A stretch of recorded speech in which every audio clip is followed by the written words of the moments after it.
হালি বন্ধুরা, আমি শেখ গন্ডিল। রায়হান রাফি পরিচালিত শাকিব খান অভিনীত বাংলাদেশের আপকামিং বিগ বাজেট সিনেমা তুফান, সেই সিনেমার প্রথম গান লাগে উড়াধুরা টিজার দর্শকদের সামনে আজকে অফিসিয়ালি মেকারদের তরফ থেকে আনা হয়েছে। এখন এই টিজারটা কীরকম কি হলো, আমার কেমন লাগলো, কথা বলবো সেটা নিয়ে। এবং দর্শকদের সামনে এই টিজারটা আসবার পর থেকে একটা আলাপ আলোচনা তৈরি হয়েছে সোশ্যাল মিডিয়াতে। দর্শকরা একটা আলোচনা করছেন যে এই গানটা কপি গান। এখন এটা কি সত্যি একটা কপি গান, সেটা নিয়েও কথা হবে। দেখুন, এই টিজারের মধ্যে গানটা যেটুকু যা শুনতে পাওয়া যাচ্ছে তাতে করে এটা বলতে পারি গানটা কিন্তু সম্ভবত একটা ক্যাচি গান হতে চলেছে। যে হুক লাইনটা যেটা আমরা শুনতে পাচ্ছি টিজারের মধ্যে, সেটা ডেফিনেটলি ক্যাচি। এরকমই হয়েছে সেটা, যেটাকে নিয়ে ওই রিলস তৈরি হবে, সোশ্যাল মিডিয়াতে ভাইরাল হয়ে যাবে, ইয়ং অডিয়েন্সের মধ্যে প্রচণ্ড পপুলার হবে, তারা প্রচুর পরিমাণে শুনবে এবং সেখান থেকে ছবিটার বক্স অফিসে গানটার জন্য একটা ইম্প্যাক্ট পড়তে পারে। এই ব্যাপার স্যাপারগুলো কিন্তু হতে পারে। টিজার দেখে অন্ততপক্ষে সেরকমটাই মনে হচ্ছে যে প্রীতম হাসান এই বিষয়গুলোকে কিন্তু মেকশিওর করেছেন। এখন সেটা হয় কি হয় না সেটা আমাদেরকে সময় বলবে। আমরা এখনো অবধি শুধুমাত্র গানের খুবই সামান্য একটা অংশ শুনতে পেয়েছি। এখনই গানটা কীরকম হবে এটা কখনই নিশ্চিতভাবে বলে দেওয়া যায় না। তার কারণ অনেক গানের ক্ষেত্রে এটা দেখা যায় যে হুক লাইন যেটা, সেটা তো শুনতে খুব ভালো লাগছে, কিন্তু বাকি গানটার মধ্যে সেই দমটা নেই। বাকি গানটা অতটা বেশি এনার্জেটিক নয়, বাকি গানটা শুনতে অতটা বেশি ভালো লাগছে না, ওভারঅলে জিনিসটা দাঁড়ায়নি। এটা কিন্তু বিভিন্ন গানের ক্ষেত্রে হতে দেখাই যায়। আমি আশা করব তুফানের এই গানের ক্ষেত্রে, উড়াধুরা লাগের ক্ষেত্রে সেই জিনিসটা হবে না। পুরো গানটাই খুব সুন্দর একটা গান হবে, যেটা ইয়ং অডিয়েন্সকে আপিল করতে পারবে, সকলে শুনে ভালো লাগবে। সেই জিনিসটা হলেই কিন্তু তুফানের জন্য সেটা ভালো হবে, তুফানের হাইপটা মেনটেন থাকবে। তার কারণ তুফানের টিজারটা এতটাই অসাধারণ কিছু ছিল, একদম বোম ছিল, আগুন ছিল। তার পরবর্তীতে কিন্তু তুফানের গানগুলোকে ভালো হতে হবে।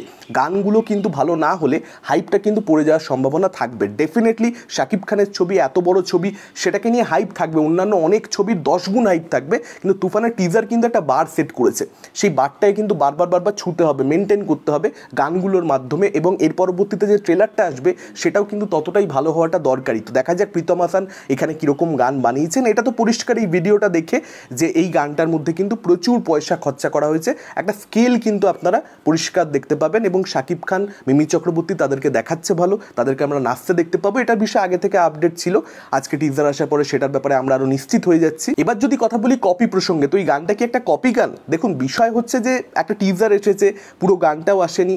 এখনই এই আলোচনাগুলো আসলে করা উচিত নয়, মানে পুরো গানটা আসা অবধি অপেক্ষা করা উচিত আমাদের সকলের। এখন দর্শকদের সামনে তুমি টিজার এনেছো যখন, যে কোনো ধরনের সমালোচনা বা সেই জিনিসটাকে কেন্দ্র করে যে কোনো ধরনের আলাপ আলোচনা দর্শক করবে, এটার ব্যাপারে আগে থেকেই প্রস্তুত থাকতে হবে। এখন এই গানটা কপি কিনা, বান্ধবী ললিতা, এখন এই গানটা আপনারা শুনে দেখুন। তুফানের যে গানটা উড়াধুরা লাগে, সেটার সঙ্গে কিন্তু একদম মিল রয়েছে, 100% মিল রয়েছে। শুনলে একদম পরিষ্কার বুঝতে পারা যায়। যারা সেটা বুঝতে পারবে না তাদেরকে আমরা কিছু বলবার নেই, তারা হয়তো কানে শুনতে পায় না।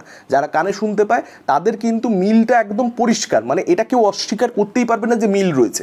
কিন্তু এই যে বান্ধবী ললিতা গানটা, সেই গানটা আবার মরার কোকিলে বলে একটা গান রয়েছে, যে গানটার থেকে ইন্সপায়ার্ড বা যে গানটার মতন। এবার এই মরার কোকিলে গানটা যদি আপনারা শোনেন, সেখানেও আপনারা কিন্তু মিল খুঁজে পাবেন, এ ব্যাপারেও কোনো রকম সন্দেহ থাকার কথা নয়। মরার কোকিলে গানটার সঙ্গে যুক্ত শিল্পী রাজ্জাক দেওয়ানকে কিন্তু তুফানের মেকারদের পক্ষ থেকে ক্রেডিট দেয়া হয়েছে। যদি ক্রেডিট না দেয়া হতো সেক্ষেত্রে তুফানের মেকারদের সমালোচনা করা যেতে পারতো, কিন্তু যেহেতু তারা উচিত কাজটা করেছে, অর্থাৎ ক্রেডিট দিয়ে দিয়েছে, তারপর কিন্তু তাদের সমালোচনা করা যায় না।